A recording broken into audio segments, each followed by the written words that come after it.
Дмитрий Андрейкин опять включает режим берсерка и идет громить самого сильного мощного Магнуса, ловит ферзя, как цапля лягушку. Партия начинается ходом коня в 3. Андрейкин пытается как-то надвинуть дебют рети c4, d4. Магнусевич отвечает g6, пошла e4, тепленькая по центру. Это у нас переход то ли в защиту пирца Уфимцева, то ли после c5 сицилианский дракон нас ожидает. Это очень интересно. Давайте посмотрим, что тут было. Андрейкин вместо стандартного d4 сначала подпирает пешку на поле c3, чтобы потом двинуть d4, остаться в лучших условиях в центре. d5 Магнус сразу рвет и мечет, этот берет на d5, и Магнус развивает своего ферзя по теории шахматной. d4, конечно же, надо пропердолить по центру, слон g7 и конина на поле a3 пошла, чтобы сюда подставить своего слона. Дальше у нас следует взятие на поле d4, Карлсон хладнокровно разменивает центральные пешки, получает удар по своим орешкам. Ферзь e4, шах. И вот здесь, внимание, интереснейший ход, который находит Андрейкин, это жертва слона. Для многих это жертва не очевидна, но на самом деле это теоретический, ребята, ход. Если вот сейчас принять жертву этого сатаниста на поле e3, градусник вот так вот сразу подскочил, и получается, что тут полная звезда. Сидор берет пешку на поле f7, и Магнусу надо брать. А если не брать, например, если забрать, конь g5, вилка на ферзя и на короля. Но вот что делать, если не брать? Вот не взял ты, да, вот не взял. Отошел королем на поле f8, тогда заезжает мамасита на поле d8, делает шах, и нет куда деваться, только брать этого терпилу, и конь g5, вилочку в глаз. Других вариантов Магнус не акцептирует. Поэтому после хода слон e3, Магнус это не какой-то там дятел норвежский. Этого он не принимает. Он играет конем на поле a6, отставляет с этого слона под связкой. Возможно, когда-то потом заберем. Андрейкин забирает пешку, угрозу снимает с этого слона. Все хорошо, и терпило старый придурок идет в 2-0. Король. Рокировка конь f5. Нападение на слона на поле e3. Слонина сейчас будет под жестким ударом. Ладья e1. Просто спокойно защищаем этого слона. Если сейчас забрать, ладейка выезжает на e3, потом e7 где-то подвисает. Все хорошо.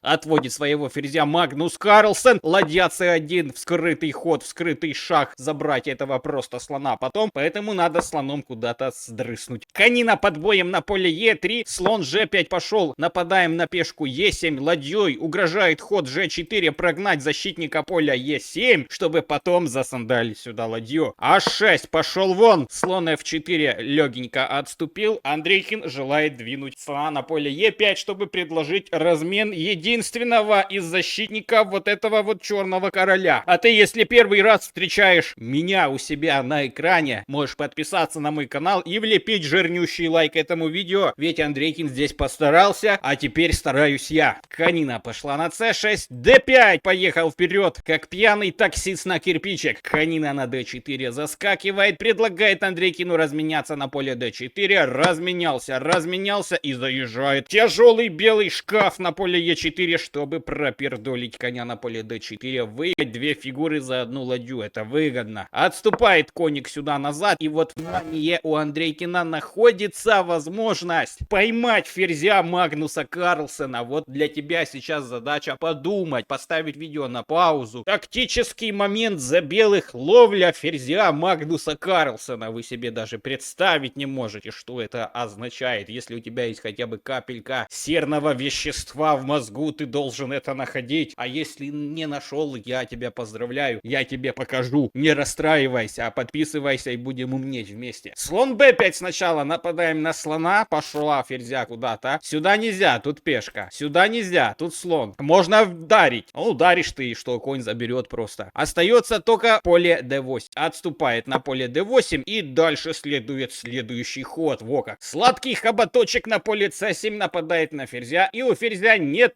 отступлений от слова совсем. Слон берет на поле b2, чтобы хоть как-то закрысить что-нибудь, какой-то материал. Забираем ферзя. Андрейкин минуснул жирную фигуру, самую сильную Магнуса Карлсона. Ладья d8. Конь c2 отступает, ведь нам лучше отдать качество, чем отдать целую фигуру. Слонина берет здесь, и ферзь c1. Все хорошо, нападаем туда. А теперь проблема реализации. Реализует ли Андрейкин преимущество +4 против самого великого шахматистов всея Руси, галактики, планеты, Пангеи и всех материков планеты. Ладья d5, пешечка падает, слон отступает прочненько на поле f1. Здесь страхуем братуху, здесь как-то нападаем. За ферзя получается, что у нас получается за ферзя? Ладья и слон. В принципе, это ласкеровская компенсация, если было бы еще одна пешка, но пешки нет. Ладья пошла на c5, ферзь b2. Надо как-то усиливать свои фигуры, ведь реализовать это преимущество против Карлсона кто-нибудь не может. Какой-то рандомный тип из комментариев этого сделать по-любому не сможет. А если ты сможешь реализовать вот эту позицию против Карлсона, черкани по-братски в комментариях: да, могу, реализую.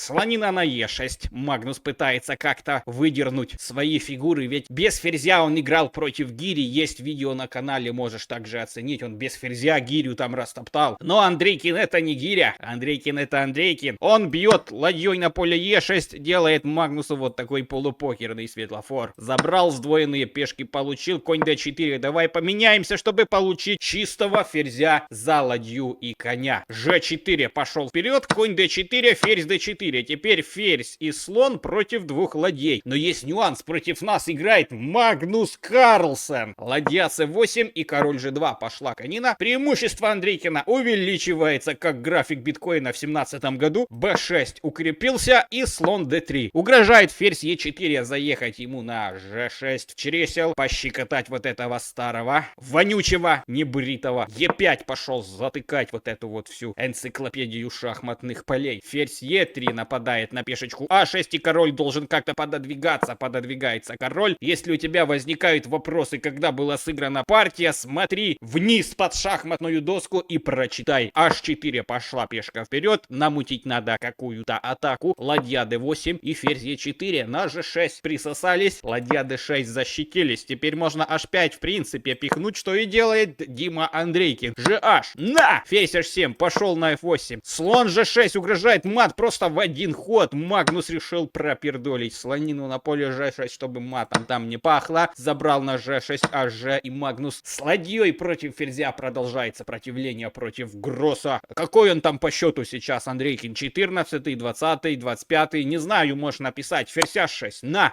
Ферзь e8. Ферзь h5. На! Пешки надо брать. Истребить всех пехотинцев, ведь это потенциальные ферзи. Ферзь a4, ладья 5. Карлсон защищается, как раненый лев. Но ведь раненый лев это все еще лев, поэтому надо быть аккуратно, осторожно, но пешки надо брать все равно. Львиные пешки. Король пошел на d5. Пошел король на f3, d4, король пошел. Ферзь b4 на шах. Где-то назревает просто сдача этого ферзя за ладью, чтобы потом забрать e5 и повести свою пешку впереду. Еще следует несколько хитрых ходов. Король d5, король e3. Потянуть надо своего батю и просто выдавить вот это вот все хозяйство камень из воды. Ладья c5 пошел сюда, ша! Король сюда пошел, еще раз король e4, b5, потом ша! Король c7 и еще раз ша! Что же получается у нас в сухом остатке? Если король, который должен подойти вот сюда поближе, он подойдет поближе, Карлсон в этой позиции сдался. А почему же он сдался? Никому он в принципе не сдался. Потому что можно забрать ладью на поле c5 и получить ничью. Ну, конечно, ха-ха-ха, шучу. Андрейкин так играть не будет после король c6. Просто пешка на 7 падает, а дальше можно забрать ладью и все хорошо. Шах ни к чему не ведет, просто забрал сюда и все хорошо. Вот такая интереснейшая партия. Кликай также по конечным заставкам, смотри, какая партия тебе больше всего нравится.